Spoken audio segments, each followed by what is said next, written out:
Good evening, ladies and gentlemen, and welcome to another episode of Nothing Personal. Today we have a gentleman who has such a diverse and varied set of interests that it's impossible to quantify in a phrase or a sentence. People close to him know him simply as MV Muhsin. Let's dive right into it and start the discussion. Can I call you MV? You can, of course. MV, welcome to Nothing Personal. Thank you very much.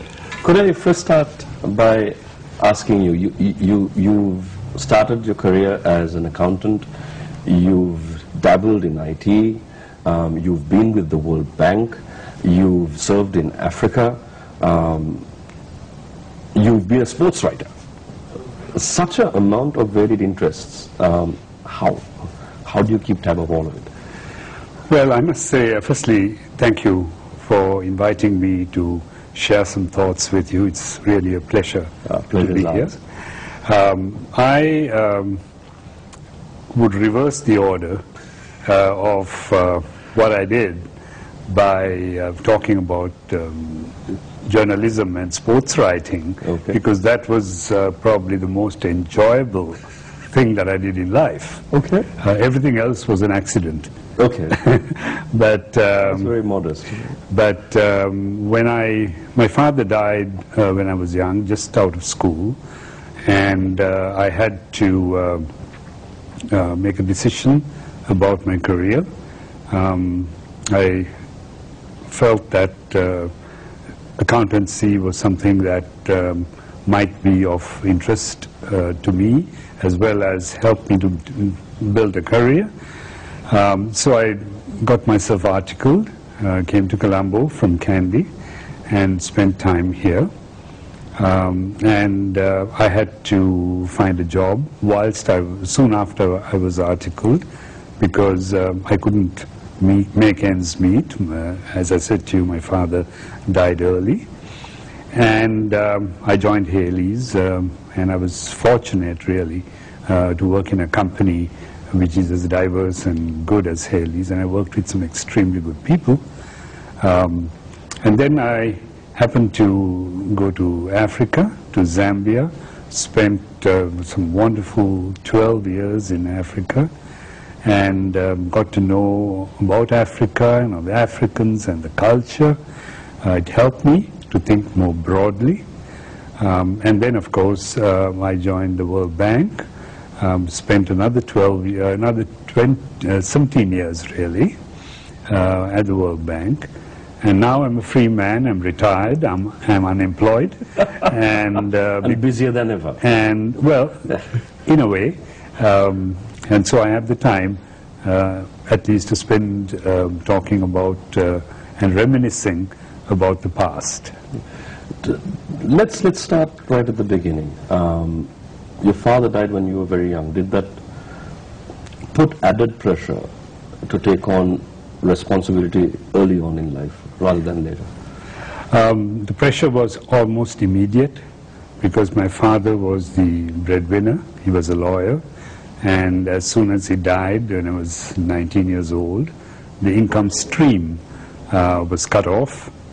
And it put a lot of pressure, because I happened to be the only son in a family of 4. And the rest is history, in the sense that the pressure was there. One had to accept the pressure, not look back, but make a headway and get on with life. If your father hadn't died, what were you planning on doing? My father was very keen that I do medicine. In those days, you had to be a doctor, engineer, or a lawyer. Accountancy was never mentioned. I tried my hand at medicine, and I failed my exams. I went to a lab test and did the wrong type of dissection. And within 3 minutes of my test, I had failed, and I failed again. And then I decided that I need to shift gears and do something different, which is what I did, and moved into accountancy. Again, someone who's known to me helped me out by getting me articled in Colombo. And I was able then to work my way through. through the accountancy exams. I had my share of failures again in the test exams there because I was working and I couldn't entirely devote my time to studies alone. But then that aspect strengthened me, because I used to jokingly say, when I used to go to the Institute of Chartered Accountancy at Longden Place, that some of those pillars that hold the building are owned by me, because I contributed so much in repeated exams. In revenue. In revenue. But, I mean, jokes aside, I think it does strengthen you to be able to realize that life is not a bed of roses, that there are ups and downs, and as Shakespeare put it, you need to take both those imposters. Exactly right.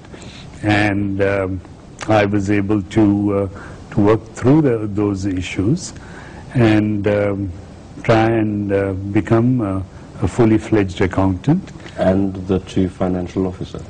And then whilst I was at Haley's, I was the Deputy Chief Accountant. And at that point in time, my family and I, that's my wife and I, felt that we should go away and go to Zambia, because there was Why Zambia? Firstly, because my in-laws were also in Zambia. Okay. I was very reluctant to leave Haley's and go to Zambia. In fact, I enjoyed my job. I loved Haley's. They loved me, I would say. At least I thought so. And I worked for a wonderful leader in the name of Lal Jayasundara.